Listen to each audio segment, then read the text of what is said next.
Las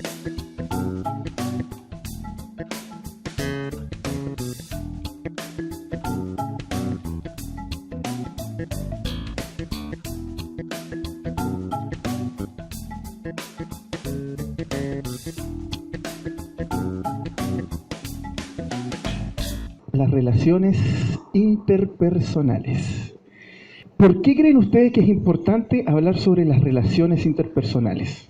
Es importante porque somos un grupo de jóvenes cristianos o que estamos conociendo al Señor, y si nosotros nos ponemos a pensar, desde el inicio el Señor creó un pueblo para que se relacionara, para que interactuara, para que juntos adoráramos a Dios, y por lo tanto, junto con eso, el Señor también creó la manera y la forma en que nos debíamos relacionar con Él y con nuestros pares.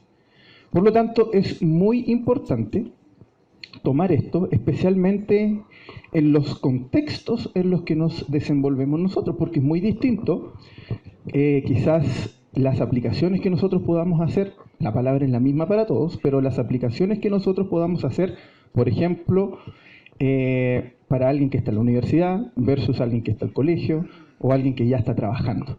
Entonces queremos tomar esos contextos en los cuales nos desarrollamos nosotros como jóvenes adultos y poder hablar sobre las relaciones interpersonales. Entonces vemos que desde el inicio Dios nos creó como individuos, pero también para trabajar como pueblo. También porque Cristo mismo nos invita a amar a nuestro prójimo. Amar a nuestro prójimo, una palabra que vamos a trabajar mucho a lo largo de esta serie, que vamos a estar harto rato hablando sobre las relaciones interpersonales, y porque, como les dije recién, es un tema muy, muy importante para nosotros.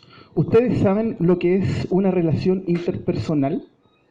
Podrían dar, porque usamos harto esa palabra, pero a veces podemos no tener tan claro las definiciones, los significados y las ideas que bordean, ¿no es cierto?, ciertas palabras o ciertos conceptos que usamos nosotros.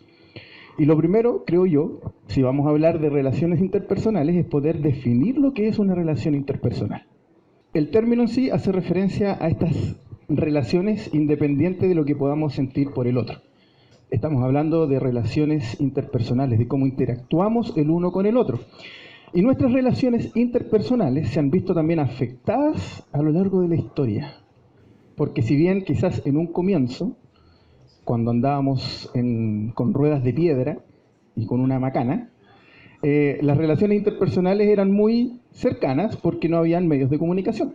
Pero en la medida que la tecnología ha ido avanzando, nuestras relaciones interpersonales también han ido cambiando con el teléfono, con el internet y sus derivados hasta el día de hoy, como WhatsApp, Instagram, Facebook, claro. Entonces, todos estos medios digitales que también nos ayudan a interactuar entre nosotros. Entonces, a lo largo de toda esta serie vamos a ir conversando también sobre qué principios bíblicos podemos sacar para poder aplicarlo a nuestras relaciones interpersonales. Pero la gran pregunta es, ¿por dónde empezar? ¿Por dónde deberíamos comenzar cuando hablamos de nuestras relaciones interpersonales? Bueno, les comento que vamos a tener una introducción de dos partes. La primera hoy día y el próximo viernes, que va a estar la Ale exponiéndonos, vamos a seguir con la segunda parte de esta gran introducción, que nos va a dar un marco general y nos va a dar las bases para poder establecer qué es lo que el Señor ve en cuanto a nuestras relaciones interpersonales, como por ejemplo la amistad, el compromiso, el matrimonio, la relación con mis hermanos de la iglesia, la relación con mis vecinos, la relación con mi comunidad, en fin, un montón de relaciones donde el Señor nos habla explícitamente sobre cómo debemos comportarnos y cuál debe ser nuestra actitud también hacia ellos. ¿Qué es lo que buscamos con esta serie? Aquí hay algún texto que nos va a ayudar a definirlo. ¿Qué queremos trabajar cuando hablamos de las relaciones interpersonales, la manera en que los hijos de Dios debemos interactuar con nuestro prójimo bajo los parámetros que el Señor ha establecido, con el fin de que nuestras relaciones sean un reflejo de la gloria de Dios. Y todas estas definiciones de prójimo, de gloria, las vamos a ir también conversando y las vamos a ir definiendo a lo largo de esta serie. Lo que no debemos perder nunca de vista es que somos un pueblo. No somos islas que no conversan, que no se relacionan, sino somos un pueblo creado por Dios para tener una relación con Él, pero también para tener una relación entre nosotros. Y les voy a pedir que, si quieren, pueden buscar en sus Biblias el libro de Mateo, capítulo 22, versículos del 34 al 40. Mateo, capítulo 22, versículos 34 al 40.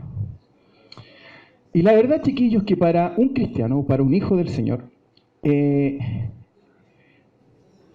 hijo del Señor no puede tener una relación horizontal con sus pares si primero no tiene una relación vertical con Dios. La relación que nosotros tenemos con Dios va a marcar nuestra relación con nuestros pares. Vamos a leer entonces el texto que tenemos para introducir la serie y para el tema del día de hoy. Decirles también que hoy día vamos a usar, durante esta introducción de 2 partes, vamos a hoy día llegar hasta el 38, hasta el 38.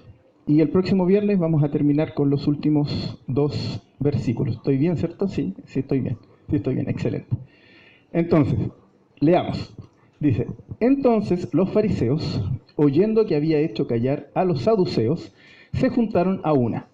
Y uno de ellos, intérprete de la ley, preguntó por tentarle, diciendo, Maestro, ¿cuál es el gran mandamiento en la ley?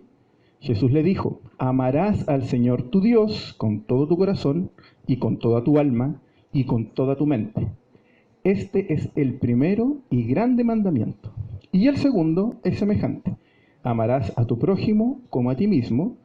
De estos 2 mandamientos depende toda la ley y los profetas. El más grande mandamiento. Hagamos un poco de contexto para poder entender de qué estamos hablando. Primero, mencionarles algunas características del libro de Mateo. Escrito por Mateo, que también se conocía como Leví. Ese era ese era su nombre en realidad. ¿Quién era ¿qué era él? Un recaudador de impuestos. Y de Jesús, ¿qué era? Apóstol, ¿no es cierto? Él era un recaudador de impuestos, era apóstol de Jesús, ¿no es cierto? Estaba dentro de los 12 discípulos que el Señor escogió para convertirse en apóstol. Y tenía una característica que ustedes la mencionaron que es súper importante, que él era un recaudador de impuestos. ¿Qué quiere decir eso? ¿Por qué es importante este detalle? Porque él estaba del lado de Roma, o era muy favorable a las normas que dictaba Roma, lo cual le caía muy mal, por supuesto, a los judíos. Pero fíjense que el Señor, si hay alguien que sabe de relaciones, es Jesús. Porque dentro de los 12 también había otra persona, que era Simón el Celote. Entonces tenemos por un lado, por ejemplo, a Mateo, que era una persona conservadora, que estaba a favor del gobierno en Roma, y por otro lado tenemos a Simón el Celote, que era un revolucionario y que estaba en contra de Roma. Y ellos 2 eran discípulos del Señor, con visiones políticas absolutamente distintas, con situaciones sociales absolutamente distintas, pero con Cristo en medio. Súper decidor, especialmente si estamos hablando de las relaciones.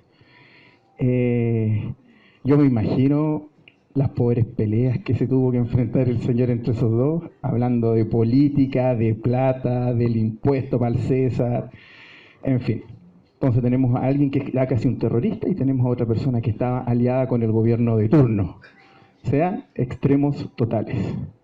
Pero aún así, el Evangelio prevaleció, a fin de cuentas. El más grande mandamiento. Entonces, vamos a retroceder un poquito aquí. Hablemos también un poco del contexto, ya hablamos del libro y del autor. Bueno, decirles también que el libro de Mateo está dirigido a los judíos.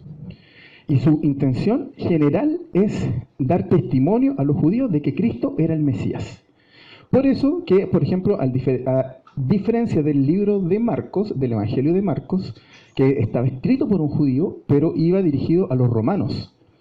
Diferencias muy importantes que vamos a ver hoy, que por ejemplo el libro de Mateo omite ciertas frases judías, que Marcos no. Las dice y las explica porque le interesa que su audiencia, que eran los romanos, sepan sobre estas frases y lo que significan. En cambio, Mateo no le interesa y omite ciertas frases porque su audiencia se da por entendido que conoce las referencias. ¿Qué podemos decir del contexto inmediato de este texto?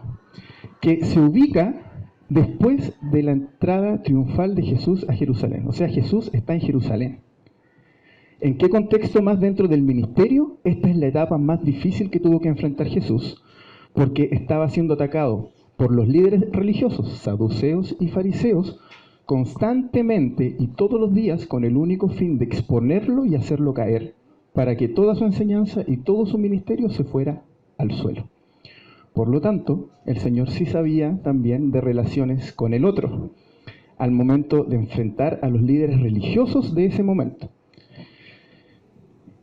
¿Qué cosas pasaron antes de esta escena? Por ejemplo, Jesús entra al templo y saca a los comerciantes. No sé si se acuerdan que estaban vendiendo y dice, guapa, ya. Saca a todos los comerciantes. Enseña parábolas también. Se encarga de enseñar parábolas. Tiene enfrentamientos clave, por ejemplo, cuando le preguntan acerca de la resurrección. Y Jesús también muy inteligentemente también les habla y les dice y sobre la realidad de la resurrección y de que el Mesías iba a resucitar, obviamente haciendo referencia a lo que iba a ocurrir.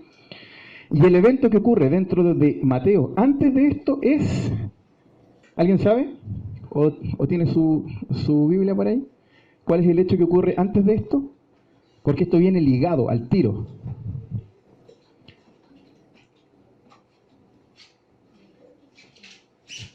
El conflicto por los impuestos. Y ese también fue un conflicto súper importante, porque los saduceos, por un lado, que eran muy amigos del gobierno romano, le dijeron a Jesús, se unieron con los fariseos, y ahí está la frase, el enemigo de mi enemigo es mi amigo, porque saduceos y fariseos no se podían ver, pero sí se unieron para atacar a Jesús.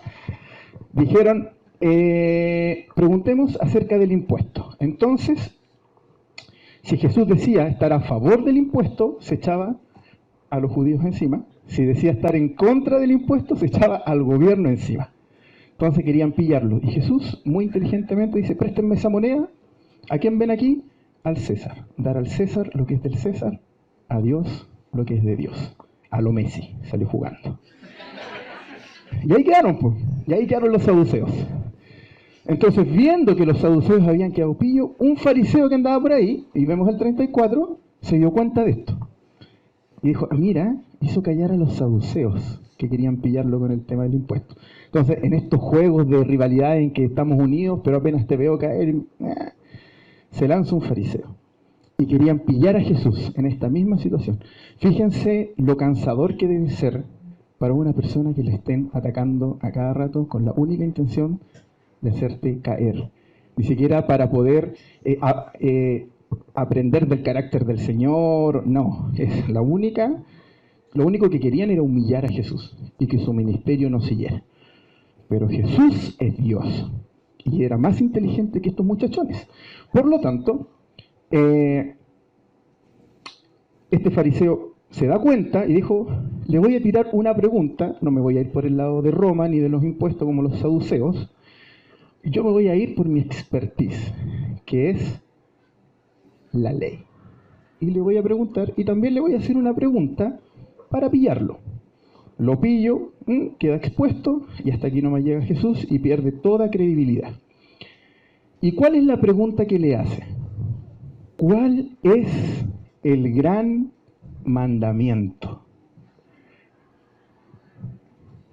El más grande mandamiento. Y el Señor le dice, el más grande mandamiento es, amarás al Señor. Y terminó. ¿No? No. ¿Qué es lo que dice después? Y uno semejante a ese, amarás a tu prójimo. Amarás a Dios y amarás a tu prójimo. Vamos a volver. Y dice, y Jesús le dijo, amarás al Señor tu Dios con todo tu ¿qué? Con todo tu corazón, con toda tu alma y con toda tu mente. La historia paralela a esta, que cuenta el mismo relato, pero desde la mirada de Marcos, dice, corazón, alma y fuerzas. Y ya vamos a ver por qué, que es exactamente lo mismo, y vamos a ver por qué después cambian esto. Pero el Señor dice, pero ¿por qué creen ustedes que si le preguntan cuál es el más grande mandamiento, el Señor dice, amar a Dios, amarás al Señor y a tu prójimo? ¿No son dos? ¿Qué me dicen? ¿Son dos mandamientos o es uno? ¿Son dos? ¿Es uno? ¿Quién da más? ¿Cuatro? Nah. ¿Cuántos son? ¿Cuántos mandamientos son? Es uno en dos partes. Y con esa relevancia, con esa importancia. Por eso que yo les decía, y lo vamos a ir viendo, que nosotros no podemos amar horizontalmente si primero no amamos verticalmente. Amar al Señor, amar al prójimo. Y saben que si nosotros tomamos prestado o leemos un poquito el Evangelio de Marcos, vamos a tomar algo que es muy, muy importante, especialmente para el pueblo de Israel. ¿Conocen el Shema? Es una oración que repetía el pueblo de Israel en la mañana y en la tarde. Todo israelita sabía que lo primero que tenía que hacer, o tenía que dedicarle un tiempo a recitar el Shema. Oye Israel, el Señor nuestro Dios, el Señor uno es. Y Shema significa oír. Pero no es solamente de oír, sino es de prestar atención. Presta atención. Y en algunos contextos también se entremezcla con obedece. Escucha, presta atención y obedece al Señor tu Dios, que el Señor uno es. Y esta es la introducción. Porque si ustedes quieren pueden mirar, por ejemplo, en este minuto, Deuteronomio, capítulo 6, versículos del 4 al 6, y se van a encontrar con esto. Esto era lo que estaban recitando. Estaban recitando el Antiguo Testamento. Y precisamente esta parte introduce que solamente nosotros podemos amar a Dios. ¿Qué es lo importante de estos chiquillos? Cuando hablamos del más grande mandamiento, en realidad nosotros estamos hablando de los 10 mandamientos. Entonces, cuando ustedes digan, ¿y dónde sale esto de que el Señor, de que hay dos grandes mandamientos? Si yo voy al Antiguo Testamento y hay como 600. Sí, pues, hay más de 600 leyes. Pero el Señor resume todo en dos. Todas las leyes se resumen en dos. Cuando Moisés subió al monte y bajó con la ley, los cuatro primeros mandamientos hablan de nuestra responsabilidad y de cómo debíamos relacionarnos con Dios. Los cuatro primeros. Los 6 restantes hablan de cómo, de nuestra responsabilidad frente a nuestros pares. Y de estos 10 mandamientos salen todas las otras leyes que fijó el pueblo de Israel. Todas. Leyes sociales, sacrificiales, todas salían de los 10 mandamientos, que se resumían en 2 grandes partes. Amarás al Señor, amarás a tu prójimo. Y el orden tampoco es aleatorio, no es random. El Señor le importaba que nosotros primero partiéramos aprendiendo a tener una relación con Él. ¿Y saben qué? Vamos a empezar a hablar un poco sobre qué es lo que el Señor nos pide en esta relación. Es muy importante, chiquillos, que entendamos que esto no es cumplir un checklist. Esta es la forma en que Dios definió que yo me tenía que relacionar con Él.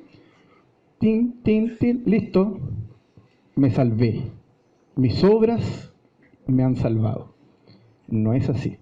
Y les voy a recordar una historia que nosotros vimos cuando estuvimos estudiando el Evangelio de Marcos, que es la historia del joven rico.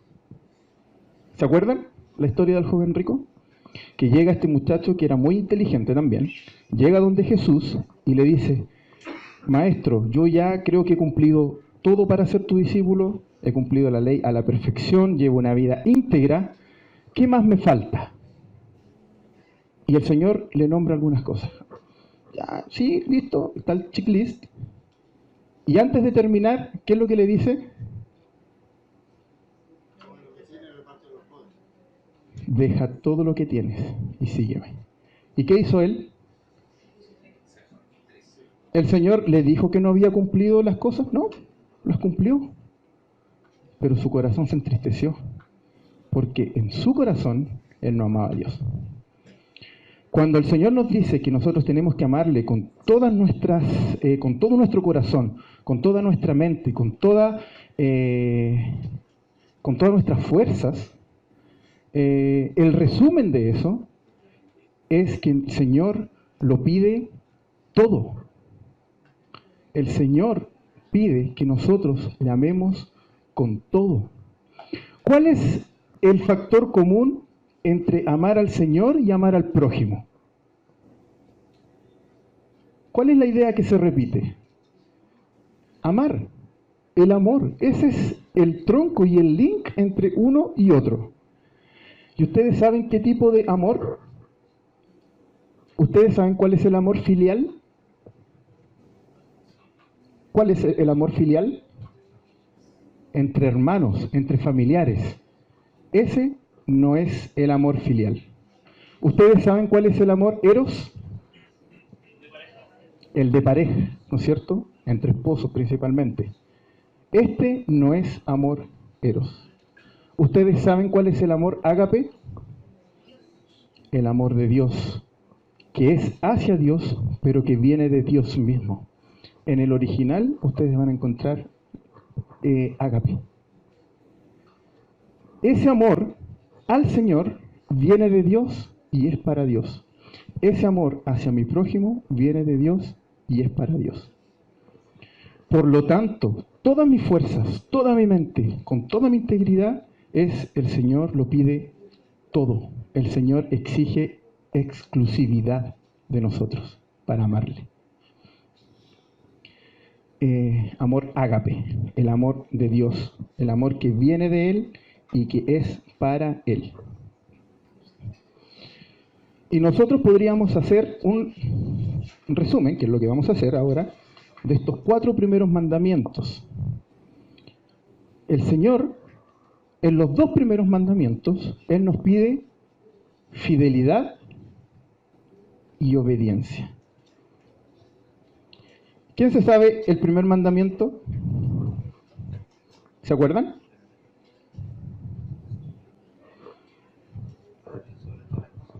no tendrás dioses ajenos delante de mí, no adorarás a otros dioses, en resumen.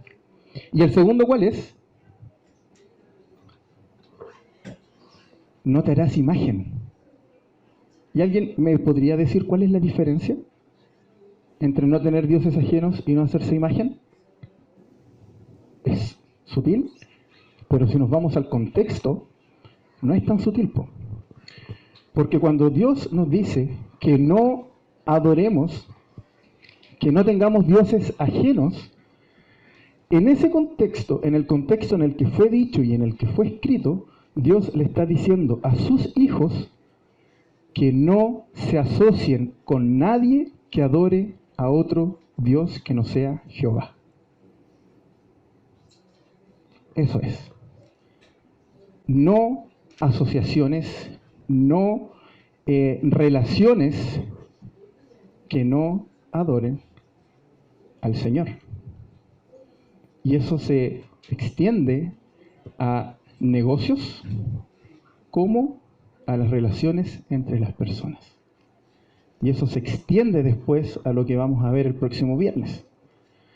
En el primer mandamiento, el Señor pide que no nos asociemos, que no nos vinculemos en asociación, que es muy distinto, por ejemplo, con un contrato. Por ejemplo, yo trabajo en una empresa, yo tengo un contrato, pero es muy distinto a una asociación, por ejemplo, en matrimonio,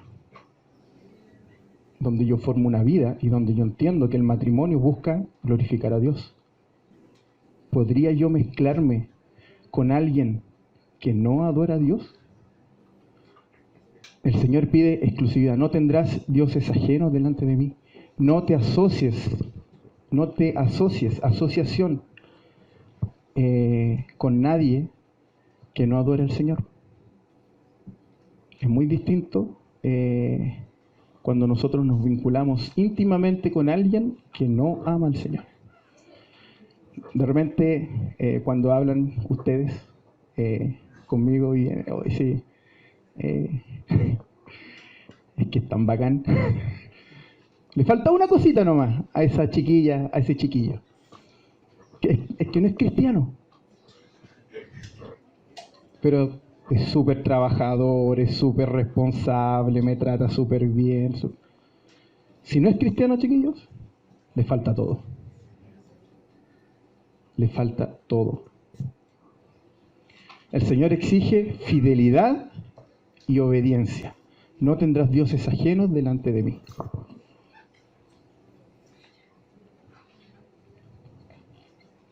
Acuerdos, ¿no es cierto? Sociedades principalmente e intimidad.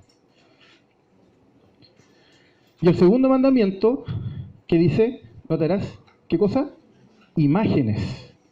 Y ese sí está hablando directamente sobre adorar objetos, adorar cosas.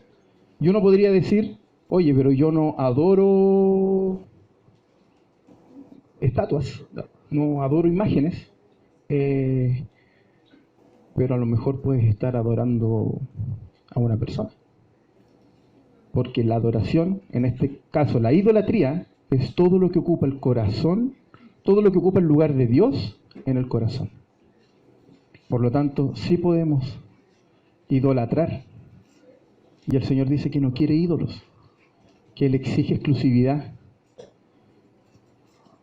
fidelidad y obediencia en los dos primeros mandamientos que nos da el Señor, de esta primera parte. Honrar su nombre. ¿De qué creen que se trata el tercer mandamiento que nos da el Señor? No usarás el nombre de Dios en vano. ¿Saben por qué para Dios es importante? Porque Dios no vive en estatuas, no vive en imágenes. Él tiene su presencia. Y el nombre de Dios era lo que lo representaba. Tanto que ni siquiera se podía nombrar, del tanto que respetaban el nombre de Dios. Pero en términos prácticos es decir cosas que el Señor no ha dicho. Y ensuciar el nombre del Señor. Por ejemplo, si yo estoy usando el nombre de Dios para sacar provecho de otra persona en cuanto a las relaciones, sabiendo que eso no es lo que el Señor dice y que no le está dando gloria, lo que estoy haciendo es usar el nombre del Señor en vano. No estoy honrando su nombre y estoy sacando un provecho personal. Entonces tenemos que el Señor exige exclusividad a su nombre y también que le honremos. ¿Podemos usar el nombre del Señor en vano en nuestro día a día o no? ¿O podríamos hacerlo? No podríamos, pero a veces podemos hacerlo. Es que el Señor me dijo, ojo chiquillos, mucho cuidado con usar el nombre del Señor en vano. Porque lo que el Señor dice está en su palabra y en la revelación final. Entonces podemos usar el nombre del Señor en vano. Hay iglesias también que usan el nombre del Señor en vano para poder lucrar, para sacar provecho del Evangelio. Y eso también es usar el nombre del Señor en vano. Y afecta a las relaciones también, que es lo que vamos a tirarle un pase después para el próximo viernes. Entonces, fidelidad, obediencia y honrar el nombre del Señor. ¿Y cuál será el cuarto mandamiento? El día de descanso. El último día de la semana. ¿Y tendrá algo que ver también con esta forma en que yo me relaciono con Dios? ¿Por qué el Señor dejó el último día de la semana para descansar?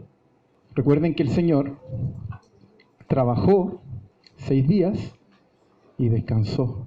Y el Señor dejó el séptimo día para disfrutar la obra de su creación, ¿no es cierto? Pero también para adorarle.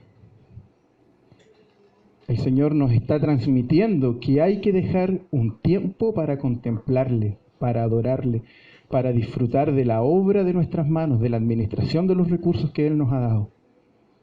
Entonces el Señor tiene una forma de relacionarse con nosotros, pero nosotros tenemos también un corazón caído, que no busca de forma natural al Señor, que le rechaza, que rechaza sus mandamientos. Y fíjense lo transversal que es esto, porque dice, si alguno dice, yo amo a Dios, ¿qué significa amar a Dios en términos según lo que estamos viendo acá? ¿Es un sentimiento el amor o serán cosas concretas? ¿Qué es? ¿Un sentimiento? No. ¿Qué es? Es una decisión, es obedecer, son cosas súper concretas que el Señor nos está pidiendo y que demuestran y que nos muestran qué es lo que es amar a Dios. Entonces, por lo tanto, si alguno dice, yo amo a Dios, yo le obedezco, amor ágape, ese amor que viene de Él, yo le obedezco y yo sé que Él es mi Dios, que Él tiene la exclusividad en mi vida, que yo honro su nombre, que le adoro, pero dice, aborrece a su hermano, ¿qué es? Mentiroso. Por lo tanto, una relación vertical va a afectar esta relación horizontal con nuestros pares. El mismo Señor lo está diciendo. Pues el que no ama a su hermano, a quien ha visto, o con quien comparte, con quien se relaciona, con quien interactúa, ¿cómo puede amar a Dios a quien no ha visto? Y nosotros tenemos este mandamiento. ¿Cuántos mandamientos? 1. ¿Y cuál es? Dice, el que ama a Dios, ame también a su hermano. Una ley, un mandamiento, de 2 partes, pero es una ley. Es un gran mandamiento. El que ama a Dios, ame también a su hermano. ¿Y saben qué, chiquillos y chiquillas? ¿Ustedes creen que estamos capacitados para cumplir los mandamientos del Señor? No podemos. Nosotros no podemos. Pero Cristo sí puede. Cristo sí puede. Obedecer la ley del Señor es una muestra nuestra de la vida que nosotros queremos vivir adorando a Dios, pero en ningún caso me salva. En ningún caso me salva. A mí el que me salva es el sacrificio de Cristo, porque Él sí pudo cumplir esta ley a la perfección. Él se sometió a Dios y Él amó a la creación, tanto que se entregó por ella, se entregó por sus hijos. Solo Cristo fue el sacrificio perfecto. Solo Él pudo cumplir el gran mandamiento. ¿Y saben lo que el Señor hizo por nosotros? Él nos presenta justos delante de Dios Padre. Él nos justifica, Él nos representa. Y todo lo que nosotros nos esforzamos diariamente, con la ayuda del Señor, a poder cumplir, y lo hacemos de manera imperfecta, el Señor lo presenta de manera perfecta frente a Dios. Él ve el sacrificio y la intención de nuestro corazón de agradar a Dios, porque sabe que nuestros hechos no nos van a salvar, pero sí nos va a salvar creer y confiar y tener fe que solamente Cristo nos justifica y nos presenta libres ante el Padre. Él sí pudo cumplir la ley completa, nadie más. Por lo tanto, Él es el camino, Él es la verdad y en Él tenemos vida. Y vemos cómo amar a Dios se refleja y rescata los principios de amar al prójimo. Por lo tanto, no podemos amar a nuestro prójimo si no amamos a Dios.